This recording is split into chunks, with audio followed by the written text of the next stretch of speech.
misfortune came in my family. It's one of those days where life hands you a deck of cards. Like these are cards that I was dealt. Okay, I had to learn how to reshuffle that shit and Yeah, I just like try that. to do something all over. So it was it was a learning experience. And also around this time is where the guy Street Heat, the bond with him and my brothers. He went from being the neighborhood friend. He went from being my homeboy. He went from being my best friend to my brother officially. Like him and the guy Tone, who was another member of the FOF. Those two, this they held me and my brothers down at that time. Boy, it was like those guys that forever here. Like they say, we're brothers through bond. That's a bond. That's something that happened that transpired. That shit. I forever hold those two in high regards. They are my brothers. I can't call them like, oh my best friend, oh my homie. No, those two are my brothers. And also this time, music generator comes into play. So, um, my father love street like a son. So he takes me, Street, and my brothers out, to the movie theaters, go see the movies and stuff like that. And they came out with the music generator. But prior to that, we had the demo, and Street was playing that thing like crazy. He wanted that thing like so bad. So when we get there, we get to Suncoast, and my father buys it. So here you go. We had it. I was like, yo, here you go. Gave it to Street. Like, yo, take it, handle that, do whatever you need to do with it. It took this dude, I want to say like a week later, calling me up. Yo, come to the house. Gotta let you hear something. Boom. Put the PlayStation on, played the beat. I'm like, damn, yo, you made this off of a game system? Hell yeah. I think he played like 3 tracks for me that night. So wow. I'm like, oh, all right, that's what's up. So he got nice with it. He got a copy and gave us the copy back.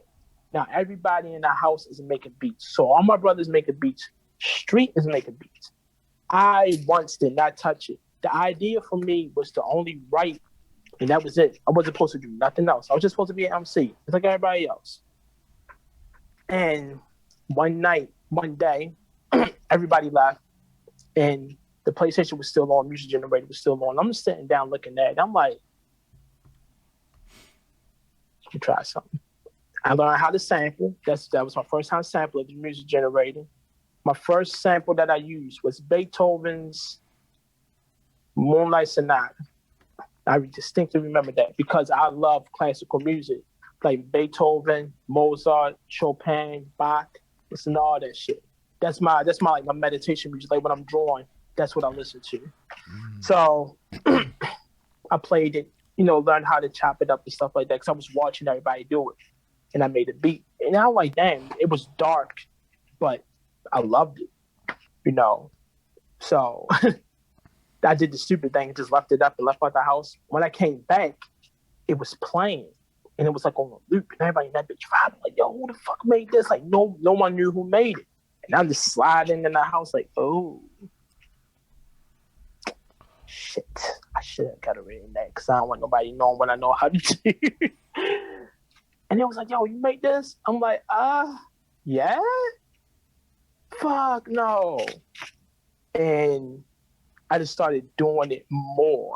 Didn't want to, but I started like liking it a little bit. So competition popped up. They was like, all right, we need one person to just make beats. Who would that person want to be?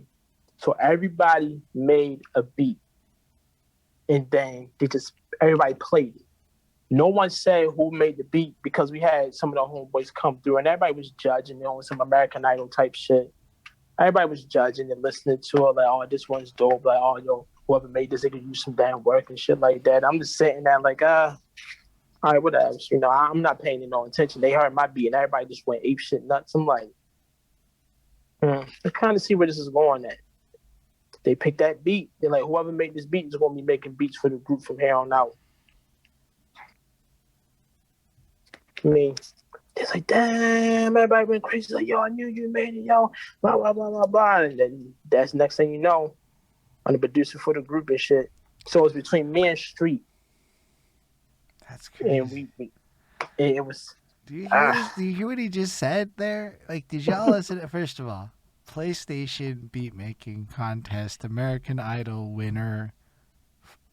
Woo! That's kind of that's a lot of things packed into like one story.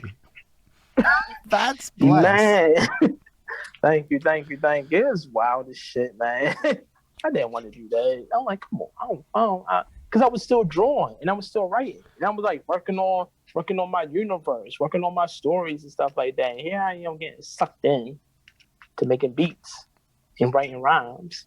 So that happened. It's like, oh well, I'm too excellent at multiple things that I have to go and pursue this other thing. Yeah, but it's super fascinating because like Aesop Rock has a song where he's basically like, I used to be a visual artist and now I'm a rapper lamenting on what my life would have been like if I had gone down the path of visual arts, and I miss it. Wow, dope. I'm gonna have to go back and look at it. Wait, ASAP Rock, really nice. Like Aesop Rock, not like ASAP Rocky, but Aesop Rock, the one on Rhyme. That dude. Gotcha. Yeah, I'm gonna have to look. I said it poorly, but yo, that track was like interesting to listen to because it's like, yo, you get to these points in life sometimes where you have to make these choices where you want to do certain things. Other times it might be smarter to do other things, and they're all dope, but you always want to do that one thing that you always want to do. Right.